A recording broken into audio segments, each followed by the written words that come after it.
Après son élimination dans le 9e épisode de Top Chef ce mercredi 26 avril sur M6, Alban répond aux questions de Télé Loisirs à propos de son parcours, de sa famille d'accueil et des commentaires négatifs qu'elle a reçus. Un départ dans les larmes. Ce mercredi 26 avril, Alban a fait ses adieux à Top Chef après avoir perdu son duel face à Mathieu, jugé par Glenn.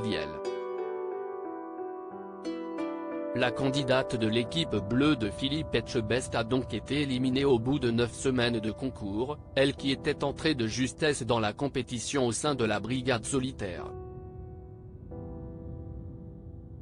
Au fil des semaines, la diffusion de l'émission n'a pas toujours été une partie de plaisir pour la jeune femme de 23 ans, vivement critiquée sur les réseaux sociaux.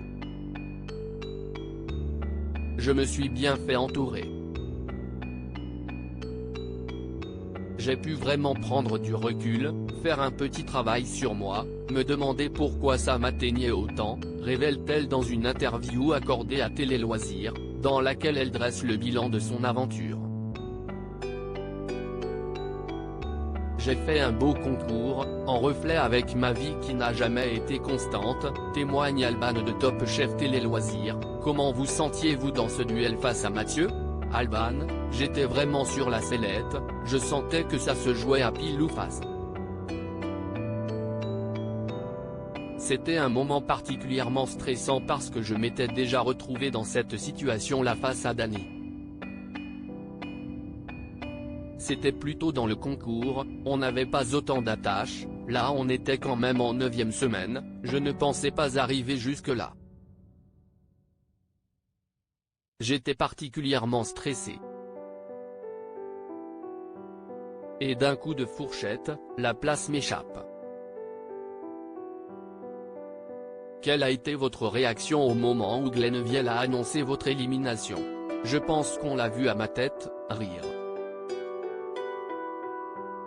C'était vraiment un mélange entre de la frustration parce qu'on est dans un concours, j'ai une âme de compétitrice, j'avais envie de ne montrer plus, et le sentiment de fierté parce que je suis parti la tête haute après une bonne dégustation et un beau parcours.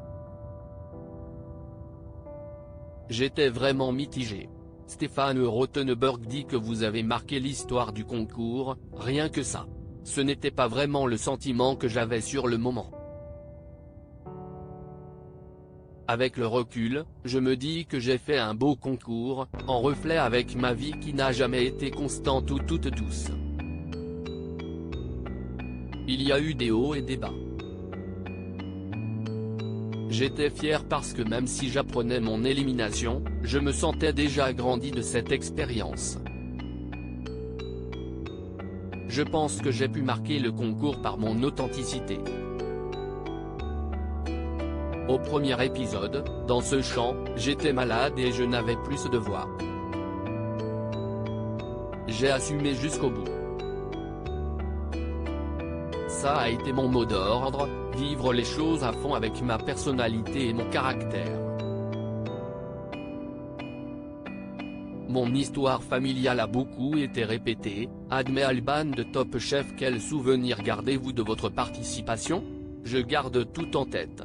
Les belles victoires comme celle des meilleurs ouvriers de France, celle de Pierre Gagnère. C'étaient les 2 plus belles épreuves à gagner.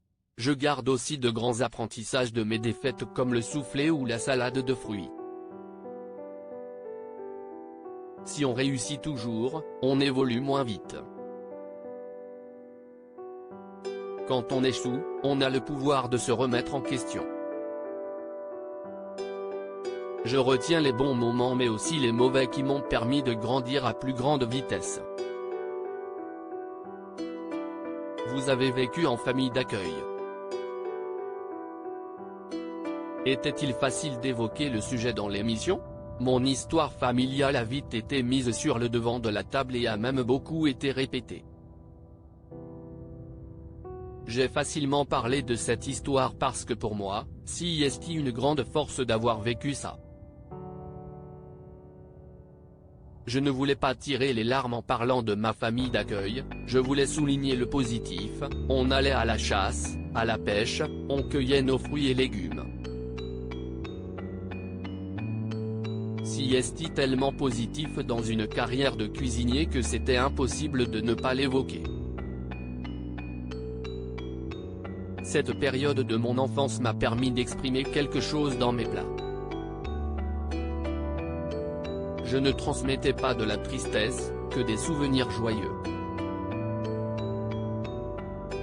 Je ne l'ai pas vu comme un tabou. Top Chef 2023, l'engouement qu'il y a eu autour de moi m'a touché, confie Alban. Vous confiez récemment ne plus regarder l'émission en raison des critiques négatives. Est-ce toujours le cas? J'avais dit ça parce que l'engouement qu'il y a eu autour de moi m'avait touché. Assez vite, j'ai tourné ça au positif.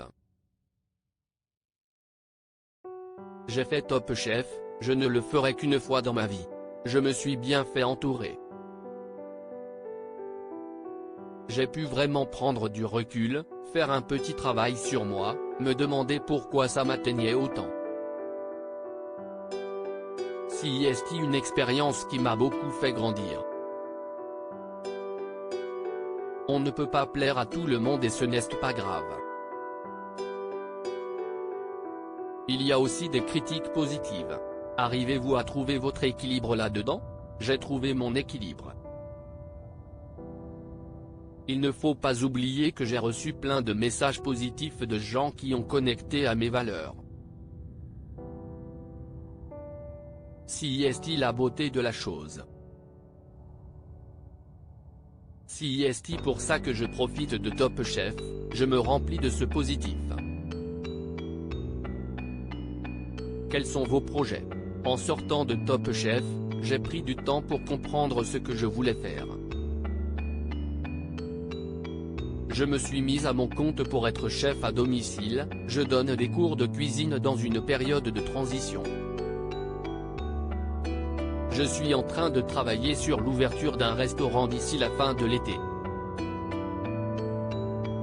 Normalement, je serai en association mais je garde un peu le secret puisque rien n'est encore signé.